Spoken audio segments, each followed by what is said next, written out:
A large study tracked the amount of coffee consumed in one day by coffee drinkers. The data seems to follow a normal distribution. The average number of ounces consumed in one day by the coffee drinkers was 27.9 ounces, and the standard deviation for these values was 7.5 ounces. Assuming the results of this study are representative of the coffee drinking population, find the amount of coffee consumed by the top 3% of coffee drinkers. Alright, so the fact that it says the data is normally distributed leads me to think it's one of two possible problems. So typically, these problems either ask you to find a probability or they ask you to find a measurement that's associated with some percentile. I think this is the latter case because it says find the amount of coffee consumed. So it's not asking me to find a probability, it says find some measurement, in this case an amount of coffee consumed. And this time it says by the top 3% of coffee drinkers. So I'm going to draw a bell curve as a visual aid here. And I'll draw a number line, a z number line, and an x number line, right? The center of the x number line is where the mean should go, and that's going to be 27.9. And then we'll have the standard deviation off here in the corner, so we have it at our fingertips when we need to use it. Now from here, what we want to do in these problems is to think, okay, either I'm dealing with a situation where they want me to find a score that's on this side of the curve or one that's on this side of the curve.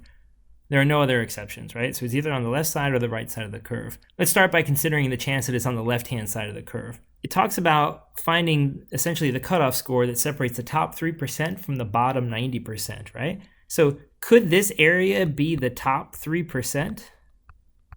Would that make any sense? I don't think so, because just from the center over is 50% of the data on a bell curve, right? So how could that only be the top 3%? It would have to be more than 3%, right? So I'm going to assume that our cut actually belongs on this side of the curve. And that would indicate that this area here is 3% of the area of the bell curve. And that looks like the right drawing. Okay, so it's very important that we get that drawing set up properly in the first place, and I think we have it set up properly now.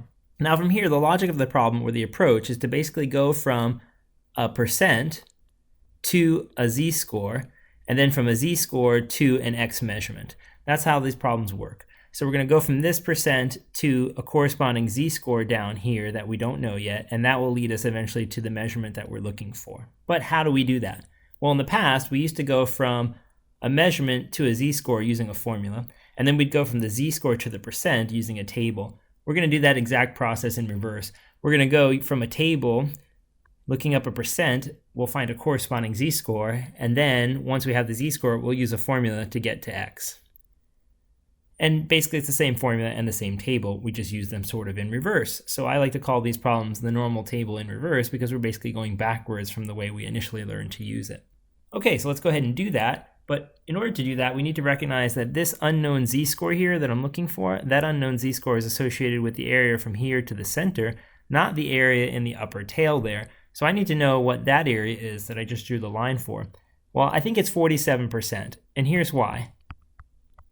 If this is 3%, then 47% and 3% add together to give you 50%, and that should be the correct area for the upper half of the curve, right? The whole half of the curve is 50% of the area, so that must be 47%. And that means this number here must be as a decimal 4700. Let's find the closest area to that, and that will lead us to some z-score that we need to find. Before we go to the table, it's a good habit to write down the fact that that sign must be positive, because it's to the right of 0. Any number to the right of 0 on the number line should be positive. All right, let's go look up 4700 on our z-chart. All right, so here we are on our z-chart, and we're going to look up the closest decimal in the body of the table to 4700, right? Okay, so let's go down here and look to see the closest thing we see to 4700. So it looks like we have 4600 and something here, so let's go over. And wow, this is real close, right? This is 0.4699, right? 0.4699. Now the position here, and again, this is the closest thing to 4700 because this is a little higher than that, right? This is 6 10,000ths away, and this is only 1 10,000th away. So it looks like this is the closest number to the number we need, and that corresponds to 1.88. This is the 8th position in the table. You can do that by simply recognizing that the last position is the 9 position, so that's 1.89, this number. The number right next to it must be 1.88. All right, so I'm going to write that down as 1.88, and then I'm basically done. That's the hard part, because then this number will fill into a formula to give us the x value we need. And that formula is basically the z-score formula solved for x. And if you do that using algebra, you'll get x is equal to z times the standard deviation plus the mean. So we're going to plug the values in that we know. So we know the z-score now is 1.88, and we know the standard deviation is 7.5, and we know that the mean for the data is 27.9. So all we have to do is use our calculator and enter these numbers in, and we'll have our solution. All right, so it'll be 1.88 times 7.5 plus 27.9. And we get an answer of 42. So 42 ounces is the solution here. And that's the cutoff score separating the top 3% from the rest. So the top 3% drink 42 ounces or more coffee per day.